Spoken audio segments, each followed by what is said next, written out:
anuncio que realizó Alejandro Pacha Sánchez, secretario de la Presidencia, durante el cortejo fúnebre del expresidente José Pepe Mujica, de la adquisición de 4.000 hectáreas en Florida para el Instituto Nacional de Colonización destinado a trabajadores y productores rurales, ha generado una gran polémica. El senador Sebastián da Silva del Partido Nacional cuestionó la compra, que se decidió solo con los votos del oficialismo en el directorio de colonización, y anunció la convocatoria al Parlamento del ministro de Ganadería, Agricultura y Pesca, Alfredo Frati, para que brinde explicaciones.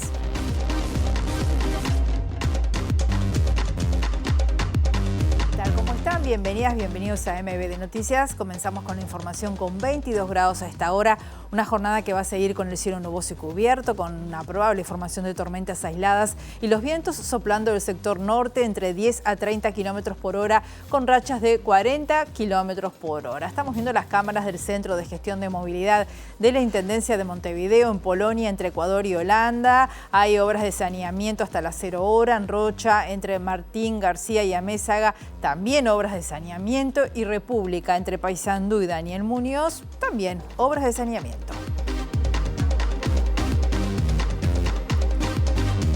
Vemos los títulos que se están destacando a esta hora.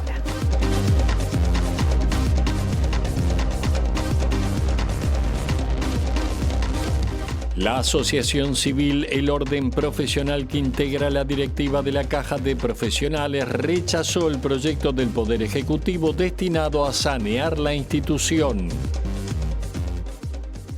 Nilo Patiño, de familiares de detenidos desaparecidos, dijo que puede crecer el número de los actuales 197 desaparecidos en Uruguay porque hay más casos a estudio. El presidente Orsi, la vicepresidenta Cose, Alejandro Sánchez y Lucía Topolansky dieron su último saludo a José Mujica en la escalinata del Palacio Legislativo, donde Topolansky recibió el pabellón nacional y la bandera de Artigas que habían sido colocados sobre el féretro. El ex vicepresidente de la República, Raúl Sendic, habló con MBD Noticias y recordó la figura de José Mujica y su satisfacción de que Lucía Topolansky asumiera como vicepresidenta cuando él renunció. También recordó anécdotas de cuando iba a visitar a la cárcel a su padre, que estaba preso con Mujica. El ministro de Desarrollo Social anunció que a partir de este jueves 15 de mayo se dio comienzo a las acciones del Plan Invierno, iniciativa que el gobierno lleva a cabo todos los años para asistir a personas en situación de calle ante las frías temperaturas.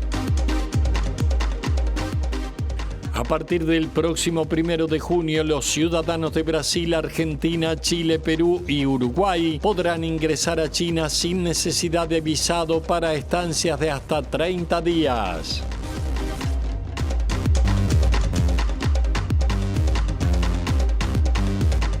De nuestro informativo convocamos a Abril Medero, nuestra periodista, para profundizar en uno de los temas que ha marcado la agenda periodística en esta jornada. Abril, ¿cómo estás? Bienvenida, buen mediodía para ti.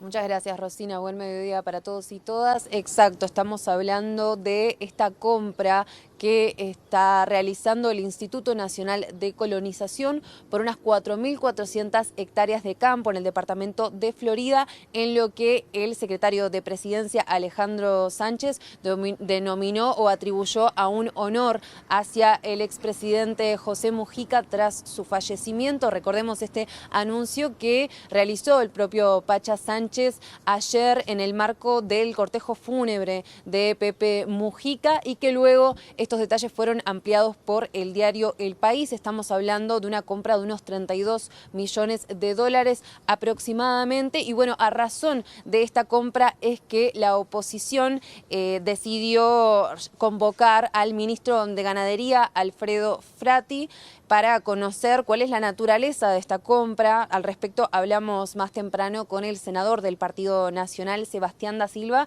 que hacía hincapié en que no se fue a visitar el predio adquirido por colonización antes de comprarlo. Él decía que se compró por Google Earth y que las características propias del predio no son las adecuadas para destinar a los productores rurales a los que estaría destinada justamente esta compra. Vamos a escucharlo. pasa por la desidia a la hora de definir inversiones. Esta es la primera inversión de envergadura del gobierno de Yamandu Orsi. Están invirtiendo en un campo de 17 dormitorios, una estancia señorial, con piscina, con barbacoa, con un sistema de riego, y no tuvieron la deferencia de agarrar el auto oficial, hacer 100 kilómetros y conocer lo que iban comprando. Lo compraron por Google Earth. A partir de ahí empieza a sorprenderme. Yo ayer estuve en el establecimiento y me di cuenta de varias cosas. Primero, que hay un sobrecosto por la infraestructura que Colonización no lo debería pagar. Segundo, estamos hablando de una unidad agrícola indivisible. Es una unidad que tiene 4 represas de riego, 10 pivot, riega 1000 hectáreas. Por tanto, eso hasta el día de hoy en Colonización, como no tienen un proyecto productivo, lo compraron por un espasmo de falso Robin Hood, de decirle a la gente que están sacándole plata a los pobres, a los ricos para dar a los pobres, cuando en realidad estamos frente a plata de pobres que le sacan a los pobres para ellos poder hacer el discurso del comité que les convenía. Entonces estamos hablando de un campo que tiene un valor exagerado, porque la estancia es exageradamente suntuosa, indivisible, una unidad agrícola no tiene ni siquiera alambrados, hay 1000 y algo de hectáreas del campo que están sobre suelos inundables, pero inundables no sobre la cachimba del Pioja, sobre el río Santa Lucía. Esto quiere decir que es inviable hacer, o por lo menos tener un tambo todo el año en esos campos, salvo que las vacas lecheras sepan nadar, y así sucesivamente. Como la gente no tuvo la deferencia de agarrar el auto oficial, ponerle vale de nafta, ir y hacer una hora de viaje para ir hasta el campo, se dicen los divagues que se dicen. Es por eso que nosotros estamos llamando de urgencia al ministro de Ganadería y al directorio de Colonización para que nos expliquen cómo se llegó a esta decisión, que a mi entender es una muestra de que ni Alasui, ni la regasificadora, ni el horno de 80 millones de dólares fueron aprendizaje suficiente para que estos muchachos sigan tropezando con esa piedra que es reírse la cara de la plata de la gente. Bueno, y desde MBD Noticias consultamos a fuentes de Colonización que declinaron referirse a esto por el momento, dado que estamos todavía bajo el decreto de duelo nacional por el fallecimiento de Mujica justamente, pero informaron que va a haber una conferencia de prensa por parte de las autoridades para explicar la naturaleza de esta compra y la justificación. De todas maneras, también aclararon a este canal que hay ciertas evaluaciones jurídicas que todavía están en proceso para la compra, por lo cual todavía está en un proceso de evaluación. Eso es lo que sabemos tentativamente, pero para conocer otra perspectiva sobre esta situación por parte del Frente Amplio, tenemos presente a Andrés Berterrecche. Berterrecche fue ministro de Ganadería durante un par de meses, pero además fue presidente del Instituto Nacional de Colonización, senador de la República y secretario político también de José Mujica. Berterrecche, gracias por estos minutos. Yo le quería consultar, para empezar, por los argumentos que da la oposición, si es habitual este tipo de compra que se definió hace 3 semanas, se supone, y el hecho de que pudiera haberse adquirido un predio sin haberlo ido a visitar previamente. Sí, en primer lugar, buenos días, gracias por la consulta. Y en realidad no hace 3 semanas, hace 3 semanas empezó el proceso formal. Y quiero aclarar que se cumplieron con todos los pasos del proceso formal, todos. Es decir, que las decisiones políticas del instituto se asentaron en la formalidad correspondiente. En segundo lugar, sí se fue a ver, tengo conocimiento que el presidente del instituto estuvo en la vuelta del campo, tal vez no fue formalmente, pero sí estuvo viendo y lo conocían además, lo conocían. Usted dice que se visitó presencialmente el predio. Sí, no lo recorrieron, pero sí sé que lo conocían y que además fueron a verlo a nivel perimetral. Y creo que es una compra adecuada en relación a los compromisos electorales que se hicieron. Es uno de los 48 puntos del Frente Amplio. Tiene una visión hacia la lechería. Yo creo que las gremiales lecheras tienen que estar muy contentos de esta decisión. Y que en definitiva tenemos ejemplos muy similares, tremendamente exitosos, que demuestran que es muy válido hacer este tipo de compras. Da Silva hacía hincapié en el tipo de terreno que se adquirió, dice que se trata de una estancia y que de las 4.000 hectáreas por la que está compuesta hay unas 1.000 que son terrenos bastante inundables y por otra parte que es indivisible el terreno, que costaría más dinero aún poder dividirlo para que puedan utilizarlo varios productores. En realidad las críticas siempre están porque hay gente que es enemiga del instituto, ideológicamente enemiga del instituto. Ahora corresponde cumplir con la ley y con el plan que se le presentó a la ciudadanía. Yo no le voy a contestar al senador, primero porque yo estoy retirado, yo ya no soy nadie ni nada. No tengo más que ser un ciudadano con conocimiento de causa. Pero también se nos criticó cuando compramos el campo de Cerrillos que se le dio a la Asociación de Productores de Leche de Canelones y lo terminó inaugurando el expresidente de la calle Pou. Se hizo una fiestita y todo, y fueron todos. O se criticó cuando a mí, siendo presidente, me tocó comprar el campo de Montes y hasta el propio senador Da Silva fue a un festejo que se hizo por el tema de la escuela agraria que está establecida ahí. Entonces, crítica va a haber porque hay una cuestión casi que de piel con el instituto, pero en todos los casos la historia nos absolvió. Los resultados en todos esos campos han sido maravillosos. Usted dice que no fue una compra que se definió hace poco tiempo, sino que se viene estudiando hace tiempo. ¿El costo de este terreno es el habitual para su dimensión y sus características? ¿Es más costoso? ¿Es una compra habitual, 32 millones de dólares en 4.000 hectáreas? Cuando llegó el artículo 35, que es el compromiso compra-venta, porque hay que aclarar, es decir, el instituto lo único que hace es cambiar al comprador, es decir, el comprador da un paso al costado y lo toma el instituto, eso está en la ley, y se compra, la mayoría de los campos se compran por artículo 35, y una de las cosas que hay que hacer es tasarlo, y la tasación, conjuntamente con todo lo que el campo tiene adentro, dio en el precio al cual el instituto lo está terminando de comprar. Así que en ese caso no puede haber ninguna queja, es decir, la tasación fue absolutamente estudiada y además porque tiene un montón de otras cosas como todo el sistema de riego, que es muy oneroso, pero también es muy valioso, ¿no? ¿Es habitual que no se recorran los predios antes de su compra en colonización? Y depende de los tiempos, sobre todo si el campo ya se conoce y se sabe más o menos de qué se trata. También nos habían dicho que el campo que le dimos a la Sociedad de Productores de Leche de San Ramón se inundaba, y es el mejor campo que tiene la Sociedad de Productores de Leche de San Ramón, ahí en Bolívar.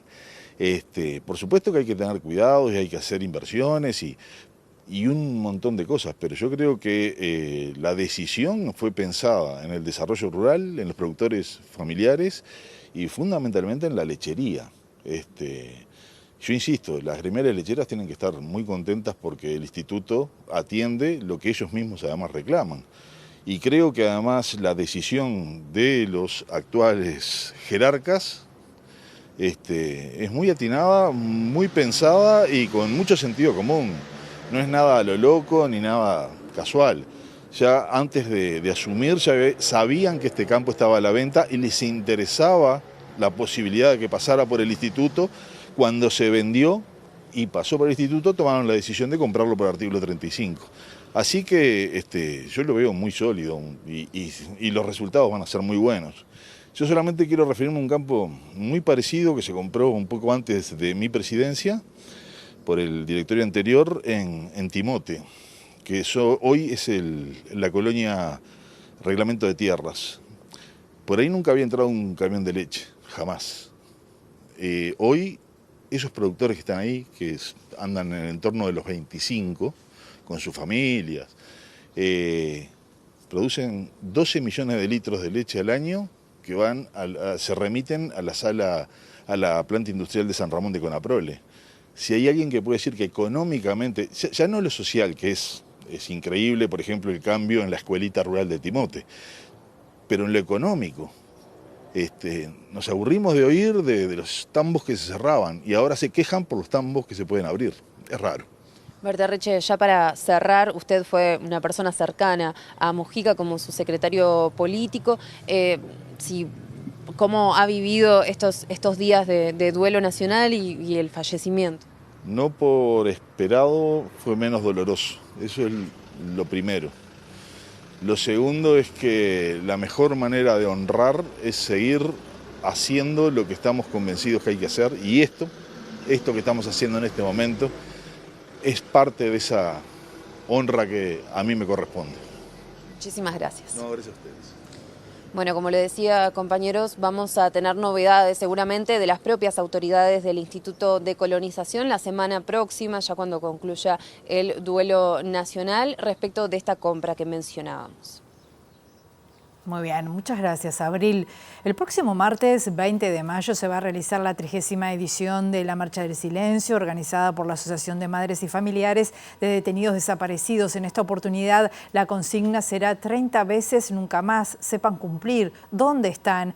Y en la previa de la actividad se difundió un spot protagonizado por el maestro Tavares leyendo el poema Desaparecidos de Mario Benedetti, con la presencia de deportistas de diversas disciplinas.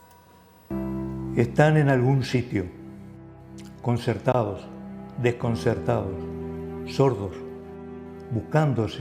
buscándonos, bloqueados por los signos y las dudas, contemplando las verjas de las plazas, los timbres de las puertas, las viejas azoteas, ordenando sus sueños, sus olvidos, quizá convalecientes de su muerte privada. Nadie les ha explicado con certeza si ya se fueron o no, si son pancartas o temblores, sobrevivientes o responsos. Ven pasar árboles y pájaros e ignoran a qué sombra pertenecen. Cuando empezaron a desaparecer, hace 3, 5, 7 ceremonias, a desaparecer como sin sangre, como sin rostro y sin motivo, vieron por la ventana de su ausencia lo que quedaba atrás, ese andamiaje de abrazos, cielo y humo. Cuando empezaron a desaparecer como el oasis en los espejismos, a desaparecer sin últimas palabras, tenían en sus manos los trocitos de cosas que querían. Están en algún sitio, nube o tumba. Están en algún sitio, estoy seguro, allá en el sur del alma. Es posible que hayan extraviado la brújula y hoy vaguen preguntando, ¿dónde carajo queda el buen amor? Porque vienen del odio.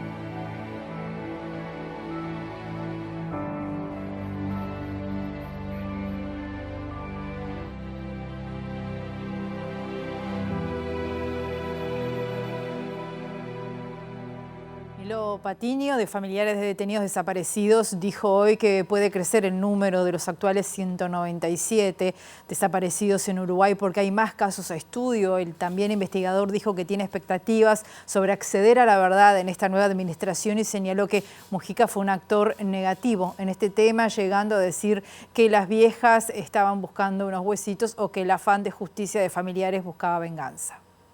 Acá incluso hay situaciones que no las conocemos siquiera, porque los 197 desaparecidos no eran 197 hace 5 años, 10 años.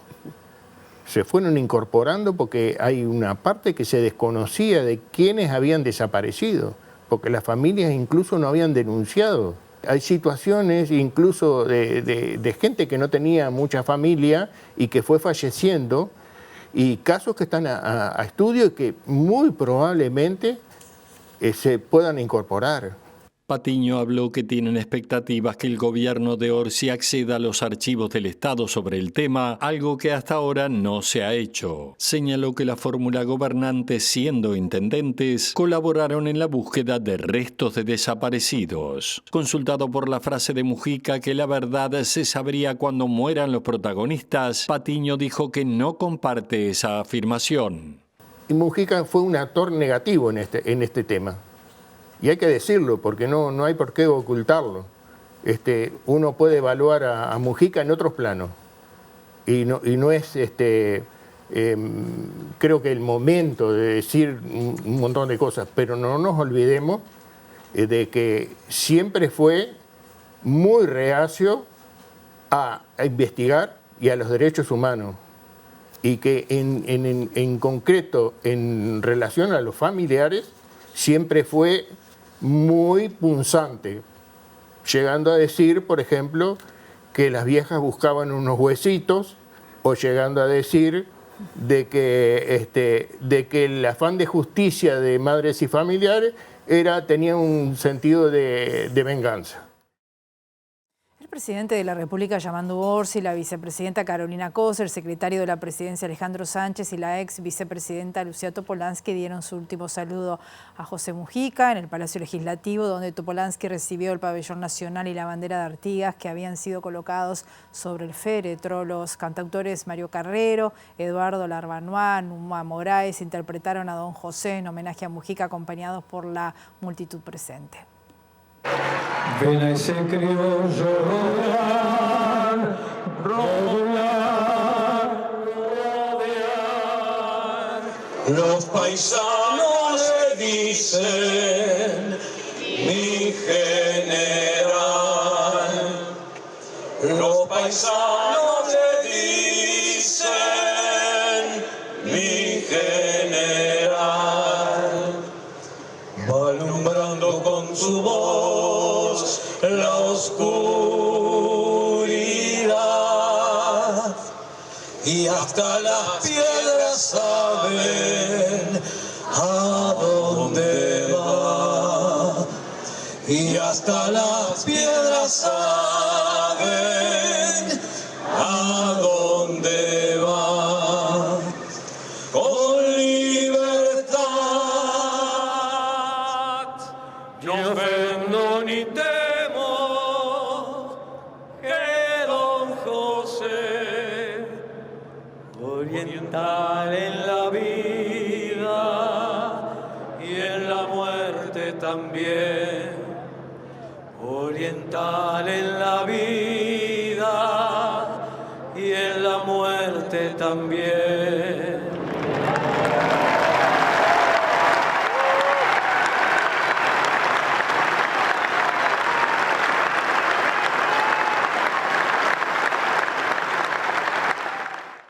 Tras el cierre de las puertas del velatorio, en el Palacio Legislativo se realizó una ceremonia íntima en la que participaron las autoridades nacionales, el círculo más cercano del expresidente Mujica. Allí el escritor y poeta Mauricio Rosenkopf, amigo de Mujica, le dedicó unas palabras que le hizo llegar cuando ambos estuvieron encarcelados.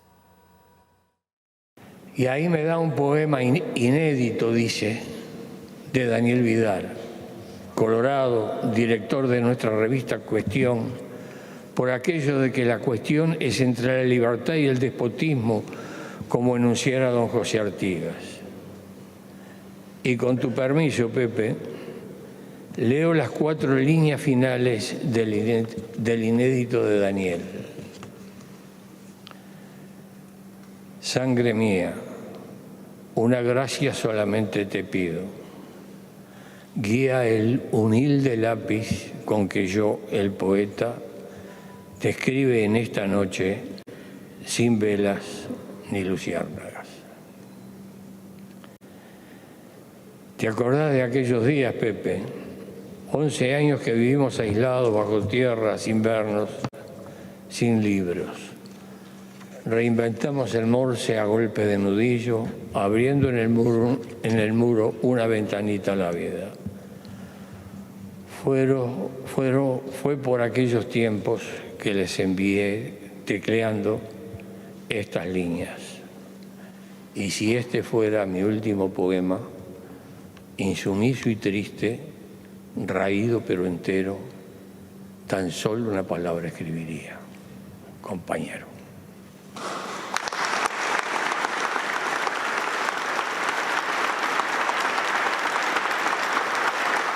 El presidente de Brasil, Lula da Silva, dijo que llegó a Uruguay luego de 25 horas de vuelo porque no quería que el Pepe fuese enterrado sin despedirse y calificó a José Mujica como un ser humano superior. El mensaje de Lula fue difundido por la transmisión oficial de la ceremonia del velatorio del expresidente en el Salón de los Pasos Perdidos. O Pepe Mujica é mais do que isso. O Pepe Mujica é um ser humano muito especial para quem pensa no passado, para quem pensa no presente, para quem pensa no futuro. O que é gratificante para nós, seres humanos, é que uma pessoa como Pepe Mujica não morre. Se foi o corpo dele, a carne dele se vai, mas as ideias que Pepe Mujica plantou em todos esses anos, inclusive a generosidade de um homem que passou 14 anos no cárcere e que conseguiu sair para a liberdade sem nenhum ódio das pessoas que os aprisionaram, das pessoas que o torturaram. Isso é uma dádiva de Deus que só é concedida a seres humanos superiores. E o Pepe Mujica é um ser humano superior. É uma pessoa que tem poucas no mundo com a similaridade, com a competência política, com a capacidade de falar com, sobretudo, a juventude, como o Pepe Mujica. Eu conheci na minha vida muita gente, muitos políticos, muita gente que eu gosto, muita gente que eu respeito, mas o Pepe era aquela figura especial. O Pepe era aquela figura mais carinhosa, aquela figura em que eu aprendi a respeitar, admirar e a seguir cada passo que o Pepe dava depois que ele assumiu a presidência do Uruguai. Y el presidente del Foro Latinoamericano de Derechos Humanos, Alejandro Navarro, sostuvo que la figura de José Mujica no le pertenece solo a Uruguay y a los uruguayos, sino a toda América Latina y al mundo. Mira, yo le quiero decir a los uruguayos y uruguayas que Pepe Mujica ya no les pertenece solo a Uruguay, le pertenece a América Latina en su conjunto y al mundo en su conjunto. Es un ejemplo de consecuencia, honestidad, muy necesario en los tiempos que corren, donde hay un desprestigio de la política, y por lo tanto ha sido hasta siempre Pepe, porque lo necesitamos como un ejemplo vivo de lo que queremos, de la virtud de la política.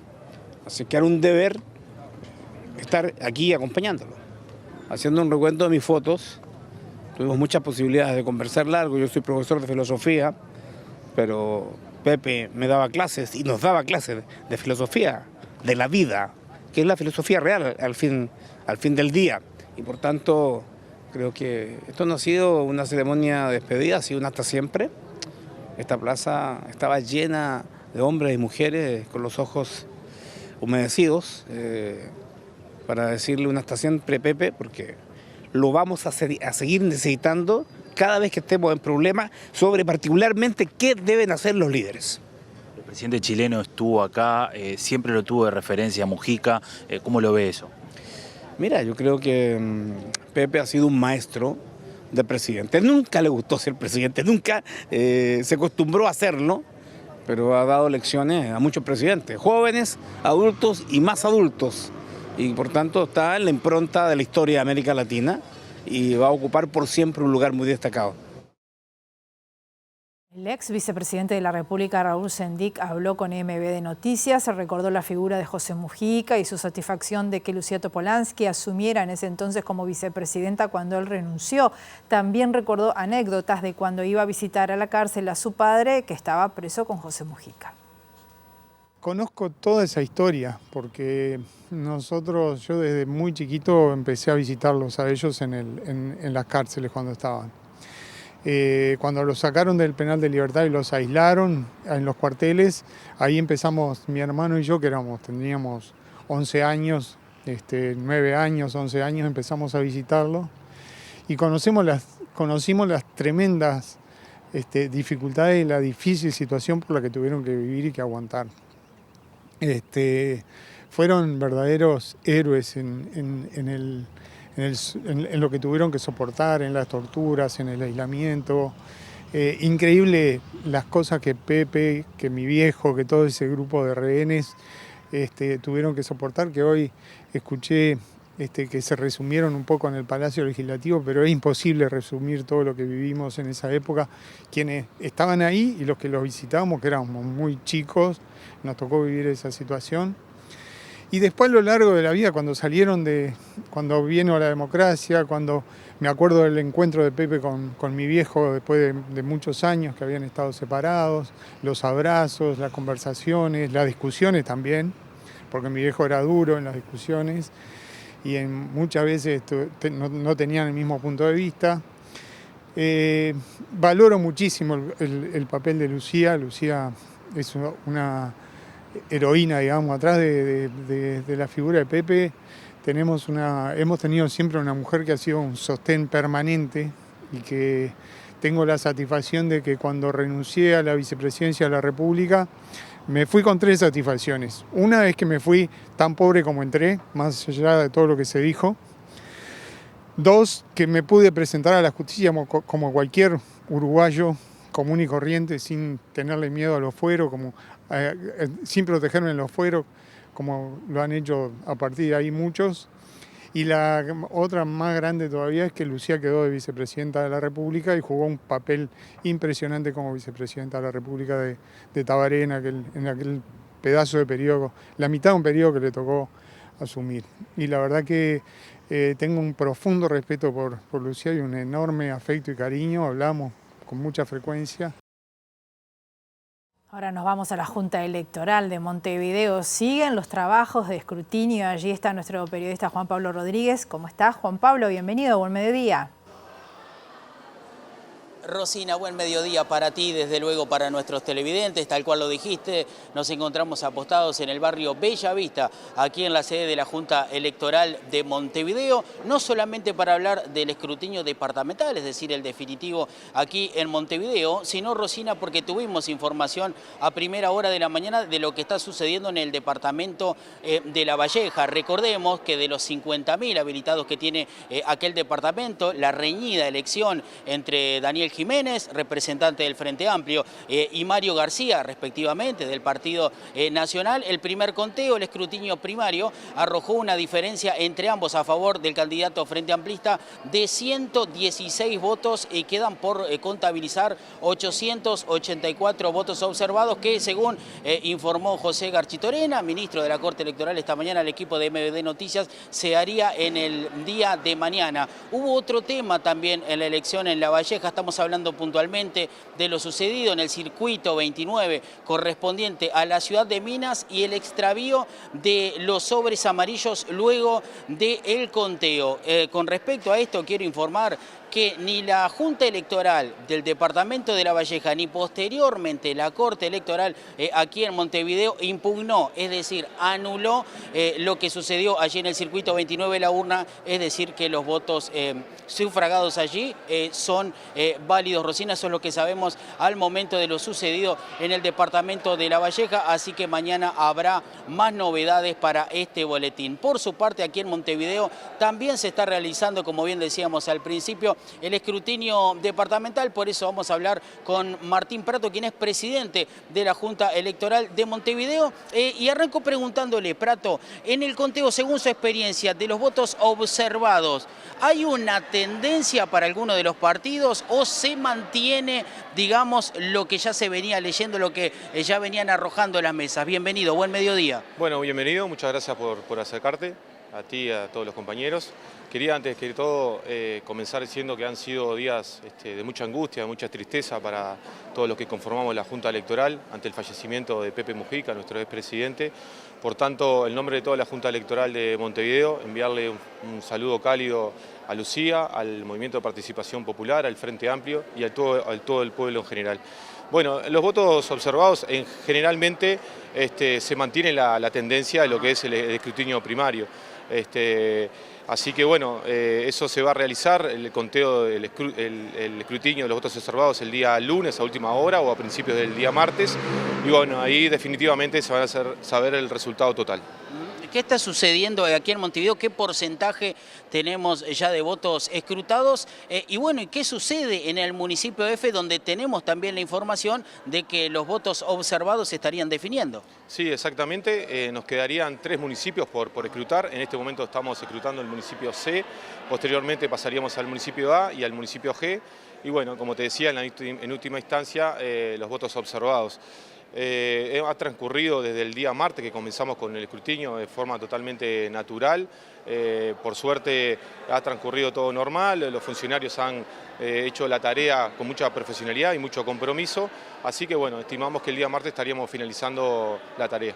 Bien, las comparaciones en política creo que no son odiosas, son necesarias. Por eso quiero consultarle acerca de los votos anulados y en blanco de otros periodos electorales en comparación con lo que se terminó dando hace ya unos días. Bueno, sí, la participación general en la elección departamental fue de un 85% del electorado. Y bueno, en cuanto al voto anulado y el voto en blanco, tuvimos un incremento en relación a lo que fue la elección departamental del 2020. En este caso tuvimos 38.265 votos anulados, lo que corresponde a un 4,4%. Y de los votos observados de los votos en blanco, 29.211, lo que equivale a un 3,4%. Observados tenemos 6.355. Así que bueno, en definitiva sí hemos tenido un incremento de voto en blanco y voto anulado, muchos de los cuales hemos evidenciado que la causal ha sido por el voto cruzado. Muchos ciudadanos colocaron la hoja departamental de un lema y la hoja municipal de otro lema, por lo tanto todo el contenido del sobre en ese caso queda anulado.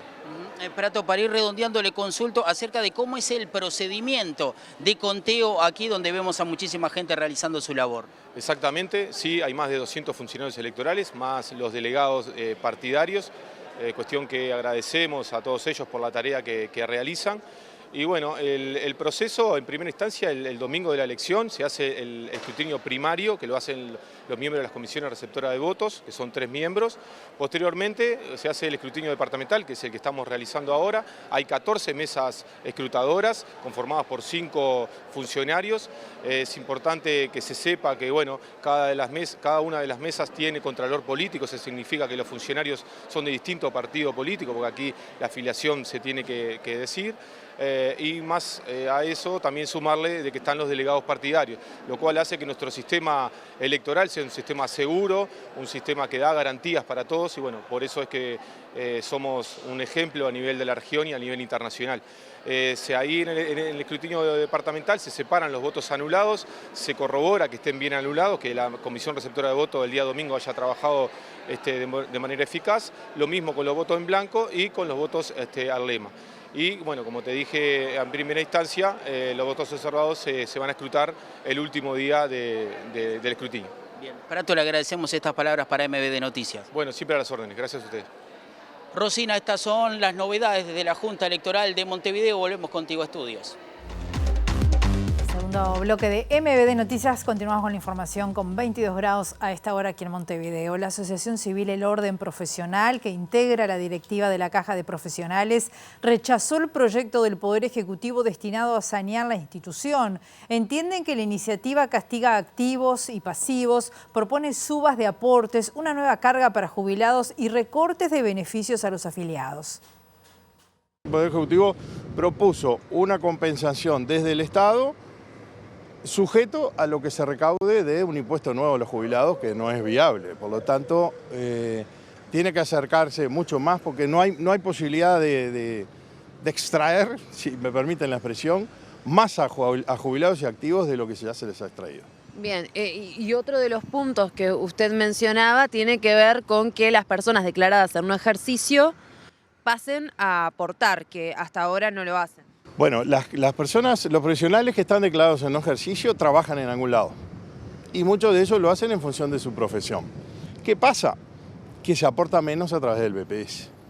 Entonces, lo que queremos nosotros es hacer que, sin perjudicar a esos profesionales, porque nos interesa que estén en la caja, nos interesa que la caja sea de todos los profesionales, no solo los que aportan en forma independiente, que son cada vez menos por distintas variables que no sé si entrar porque es muy largo, pero el cambio del mercado de trabajo ha hecho que la gente busque un empleo, ¿sí? Porque además no hay capacidad en el país para emplear, para dar trabajo a todos los profesionales en forma independiente. Entonces, que lo que queremos es sumarnos todos y entre todos sacar la caja adelante. El Ministerio de Desarrollo Social anunció que a partir de este jueves 15 de mayo se dio comienzo a las acciones del Plan Invierno. Es una iniciativa que el gobierno lleva a cabo todos los años para asistir a personas en situación de calle ante las frías temperaturas. Según la cartera, el plan se irá desarrollando en distintas etapas e implicará una ampliación respecto a años anteriores. El MIDES aseguró que se realizará el evento de presentación la semana próxima debido al duelo nacional decretado por la muerte del expresidente José Mujica. En esa instancia será donde se detallarán las acciones que forman parte del Plan Invierno, así como también el anuncio de nuevas medidas referidas a otros programas para personas en situación de calle, acotó la Secretaría de Estado a través de una publicación en X. El Ministerio recordó a la población las distintas vías de contacto para comunicarse ante situaciones de emergencia, el 0800-8798, 092-910-000 a través de WhatsApp para dar avisos de personas a la intemperie aquí en Montevideo. El 911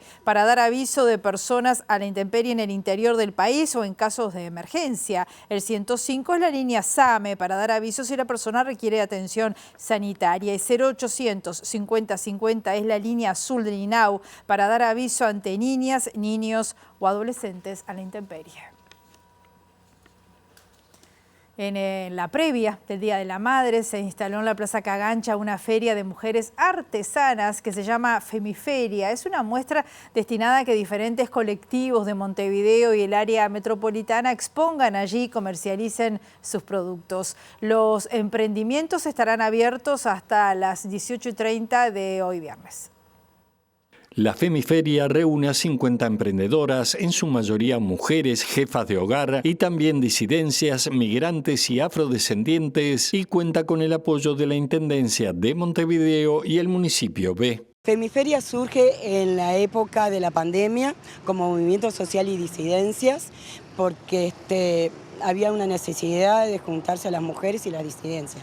Después de eso, en el 2020, se hizo Femiferia porque necesitaban las jefas de hogar llevar, un plato de comida a su hogar porque no estaban teniendo trabajo. Y también se trabaja con mujeres migrantes, con compañeras también del área de Canelones, San José. Entre los productos de las artesanas hay textiles, duendes, muñecas, jabones, velas, muchas de las cuales también recorren otras ferias de la ciudad a las que son convocadas. En la Plaza Cagancha también hay artesanas de San José. El colectivo hace 5 años que está en funcionamiento. Surgimos casi al mismo tiempo que con la colectiva y con Carla siempre mantuvimos en contacto para estrechar lazos y dar la posibilidad de trasladarnos y movernos, ¿no? Nosotros que somos de Ciudad del Plata y que las compañeras de acá también puedan ir para allá. ¿Qué están vendiendo en este caso? Hoy estamos con la compañera de Emma Artesanal, que ella hace accesorios en porcelana fría, y acá estamos con Cuye Papay, que mi compañera hace duendes y eso, y yo me dedico a todo lo holístico, hago velas de soja, jabones y eso. Nuestro colectivo igual está integrado por 20 integrantes, la mayoría somos mujeres. A veces se nos complica el tema de venir por tema de traslado, costos de flete. Todas tenemos hijos, o sea que tenemos que hacer una logística muy grande para poder participar. Velas de miel de cera pura. ¿Las hace usted? ¿Son artesanales? Artesanales totalmente, las hago yo en moldes y también así como ven de varios aromas. ¿Usted pertenece al colectivo de Femiferia? Sí, pertenezco, sí. Hace poco, pero pertenezco, sí. ¿Hace cuánto se dedica a la elaboración de velas? Ya hace más o menos 7, 8 meses que estoy en esto, sí. ¿Dónde la podemos encontrar además de en Femiferia? Bueno, estoy en la feria también de Tritamar Baja y en varias expos, las expos que me solicitan así o me invitan, estoy presente también. Muchas gracias. Quería mandar un beso a mi nieto Kevin, que lo amo, a mi hijo y a mi nuera que están en el exterior, que los amo y espero verlos pronto. Último bloque de MB de Noticias. Continuamos con información, en este caso deportiva. Nacional cayó por 2-0 ante Inter de Porto Alegre en el Gran Parque Central y quedó eliminado de los octavos de final de la Copa Libertadores de América.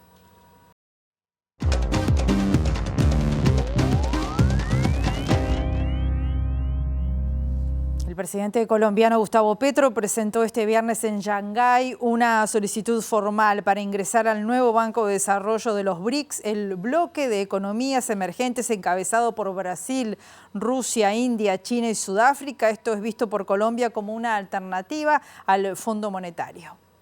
El presidente colombiano Gustavo Petro presentó una solicitud formal para ingreso al nuevo Banco de Desarrollo, NDB en inglés, de los BRICS, el bloque de economías emergentes encabezado por Brasil, Rusia, India, China y Sudáfrica. Iniciamos entrada en el New Development Bank, NDB, en Shanghái, República Popular China. Me entrevistó con Dilma Rousseff, expresidenta de Brasil, y su actual directora, expresó Petro en un mensaje publicado en la red social X. El mandatario entregó a Rousseff una carta firmada por el ministro de Hacienda colombiano, Germán Ávila, en la que el país expresa su interés de hacer parte del NDB como miembro prestatario. El gobierno busca recibir préstamos a tasas bajas que le permitan financiar proyectos de desarrollo en infraestructura, energías renovables y salud, entre otros. En la carta, el ministro aseguró que Colombia está dispuesta a suscribir 5.125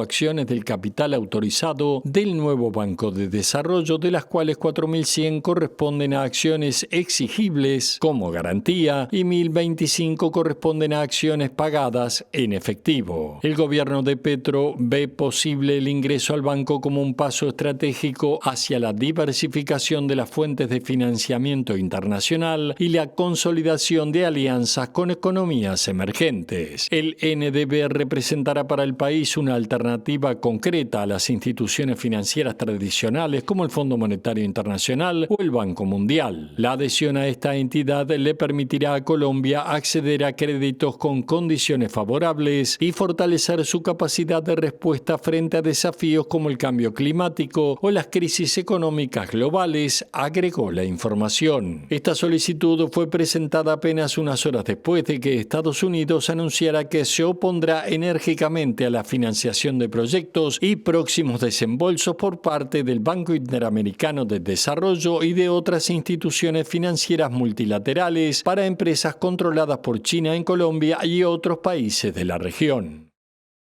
Nos vamos, volvemos en nuestra edición central a las 18:55. Que pasen muy bien, hasta luego.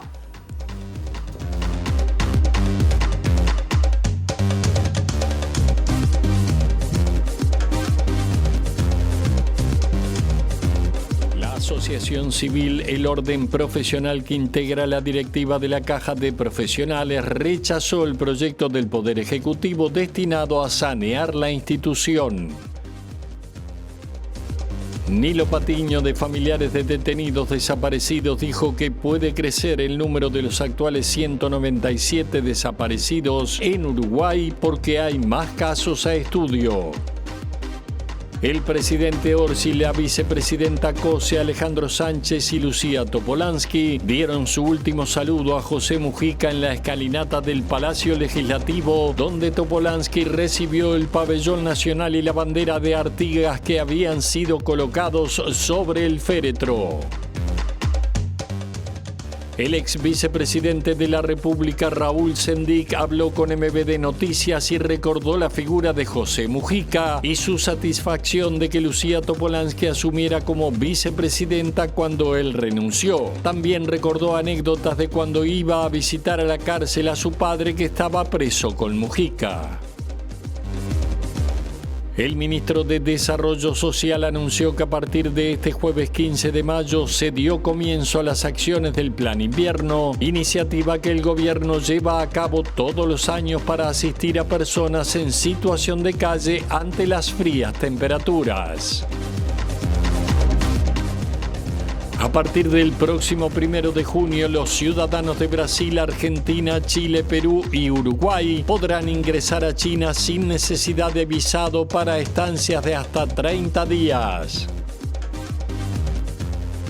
El anuncio que realizó Alejandro Pacha Sánchez, secretario de la Presidencia, durante el cortejo fúnebre del expresidente José Pepe Mujica de la adquisición de 4.000 hectáreas en Florida para el Instituto Nacional de Colonización, destinado a trabajadores y productores rurales, ha generado una gran polémica.